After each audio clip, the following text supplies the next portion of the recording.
ஆனந்தம் சில்க் செம்ம ஜாலி ஆடி ஆஃபர் 5 முதல் 50% வரை. ஆனந்தம் சில்க்ஸ்.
ஆண்டு நடந்த நீட் தேர்வு ஆள்மாறாட்ட வழக்கில் 4 மாதத்தில் விசாரணையை முடித்து குற்றப்பத்திரிகையை தாக்கல் செய்ய வேண்டும் என சிபிசிஐடி போலீசாருக்கு மெட்ராஸ் உயர்நீதிமன்ற மதுரை அமர்வு உத்தரவை பிறப்பித்திருக்கிறது. கூடுதல் விவரங்களை செய்தியாளர் மாரிசாமியிடம் கேட்கலாம். மாரிசாமி, முழு விவரங்களை பதிவு பண்ணுங்க.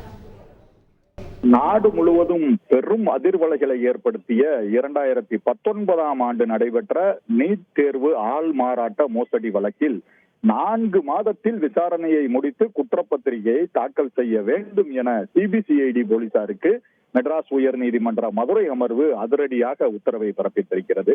அதுபோக விசாரணைக்கு தேவையான ஆவணங்களை தேசிய தேர்வு முகமை வழங்க வேண்டும் எனவும், சிபிஐ உதவியை நாடினால் சிபிஐ அந்த குற்றவாளிகளை கைது செய்ய, இதில் குற்றம் சாட்டப்பட்டிருப்பவர்கள் தேசிய அளவிலான குற்றவாளிகள், இவர்களை கைது செய்வதற்கு சிபிஐ தனது உதவியை, சிபிஐ உதவியை நாடினால் அவர்கள் முழு ஒத்துழைப்பு அளிக்க வேண்டும் எனவும் கேட்டுக்கொண்டுள்ளது, உத்தரவு பிறப்பித்திருக்கிறது. அதுபோக சிபிஐ உதவியுடன் குற்றவாளிகளை கைது செய்யவும் சிபிசிஐடிக்கு உத்தரவு பிறப்பித்திருக்கிறது மெட்ராஸ் உயர்நீதிமன்ற மதுரை அமர்வு.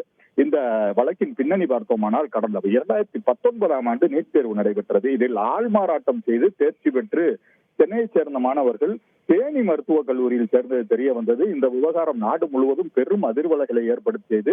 இந்த நிலையில் இந்த வழக்கானது சிபிசிஐடிக்கு மாற்றப்பட்டது. சிபிசிஐடிக்கு மாற்றப்பட்டு 27வது குற்றவாளியாக தருண் மோகன் என்பவர் அந்த வழக்கிலிருந்து தன்னை விடுவிக்கும்படி மெட்ராஸ் உயர் நீதிமன்ற மதுரை அமர்வில் மனுவை தாக்கல் செய்கிறார். இந்த மனு தொடர்ந்து விசாரணையில் இருப்பதில்தான் இந்த கருத்துக்களானது, இந்த உத்தரவானது பிறப்பிக்கப்பட்டிருக்கிறது.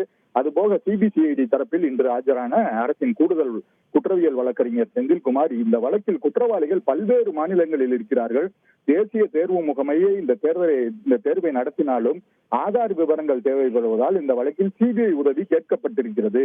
ஆகவே விரைவில் விசாரணை முடித்து அறிக்கை தாக்கல் செய்யப்படும் என்றார். அதை பதிவு செய்து கொண்ட நீதிபதி புகழேந்தி, நீட் தேர்வில் ஆள்மாறாட்ட முறைகேடு என்பது மிகப்பெரிய முறைகேடு. இந்த வழக்கில் சிபிசிஐடி போலீசார் ஒன்றிய அரசின் விசாரணை அமைப்புகள் உதவியை கேட்டிருக்கிறார்கள். இதில் சிபிசிஐடி போலீசாருக்கு வழக்கு விசாரணை ஆவணங்களை தேசிய தேர்வு முகமை வழங்க வேண்டும் எனவும், சிபிஐ உள்ளிட்ட ஒன்றிய விசாரணை அமைப்புகள் தேவையான முழு ஒத்துழைப்பை வழங்க வேண்டும் எனவும் உத்தரவிட்டு இந்த வழக்கினை உத்தரவிட்டிருக்கிறார். அதுபோக சிபிசிஐடி 4 மாதத்தில் விசாரணையை முடித்து குற்றப்பத்திரிகையை தாக்கல் செய்ய வேண்டும் என்றும் உத்தரவிட்டு வழக்கை முடித்து வைத்திருக்கிறார். விவரங்களுக்கு நன்றி மாரிசாமி. ஆனந்தம் சில்க் செம்ம ஜாலி ஆடி ஆஃபர் 5 முதல் 50% வரை. ஆனந்தம் சில்க்ஸ்.